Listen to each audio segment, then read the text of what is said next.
இது ஒரு நல்ல விஷயம்தான். இருந்தாலும் இதில் என்ன ஆச்சுன்னு பார்த்தீங்கன்னா, நம்மளுடைய நாட்டுப்புற கதைகள், நம்மளுடைய தமிழர்களோட பாரம்பரிய கதைகள், பாரம்பரிய வழிபாடுகள் கொஞ்சம் மறைஞ்சிருச்சு. ஆனால் இன்னுமே நம்மளதுல குலதெய்வ வழிபாடு இருக்குது. நீங்கள் எங்கே போனீங்கனாலும், என்ன ஜோசியம் எதாக இருந்தாலும் என்ன சொல்லுவாங்க, முதல்ல போய் உங்கள் குலதெய்வத்தை கும்பிடுங்க அப்படிம்பாங்க. ஏன் தெரியுங்களா?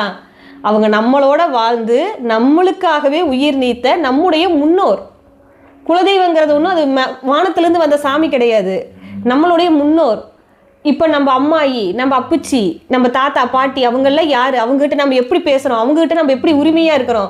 அப்படி உங்கள் குலதெய்வத்துக்கிட்ட நீங்கள் உரிமையாக இருங்க.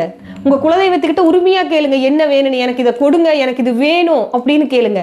அது ஆண் தெய்வமாக இருந்தாலும் சரி, பெண் தெய்வமாக இருந்தாலும் சரி, உங்களுடைய கோரிக்கையை உங்களுடைய தெய்வத்திடம் முழு மனதுடன் முழுசாக கேளுங்க, உரிமையாக கேளுங்க, அவங்க உங்களுக்கு கொடுப்பாங்க. அப்படி இருந்த நம்மளுடைய தெய்வங்களை அப்படியே அந்த புராண வரலாறுக்குள்ள கொண்டு வந்துட்டாங்க.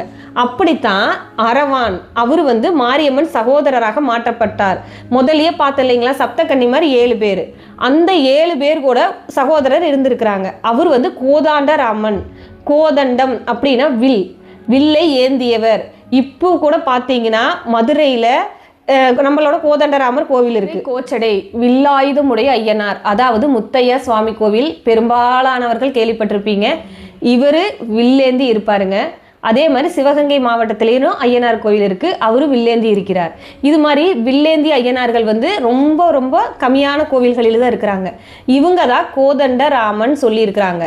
அந்த கோதண்டராமன் தான் 7 மாரியம்மன் சகோதரிகளோட சகோதரர்.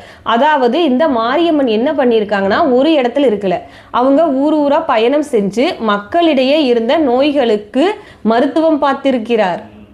ஆமாங்க, அவர் அந்த நாட்டுப்புற கதைகளின்படி என்ன சொல்கிறாங்கன்னா, மாரியம்மன் பயணம் செஞ்சு அந்தந்த ஊர்களில் இருந்த நோய்களுக்கு மக்களுக்கு மருத்துவம் பார்த்திருக்கிறார். அந்த காலத்தில் சின்னம்மை, பெரியம்மை, காலரா, இந்த வயிற்றுப்போக்கு இதெல்லாம் மிகப்பெரிய கொடிய நோயாக இருந்திருக்குது. அதற்கான மருத்துவம் இல்லை. அதை இவர் சித்தர்.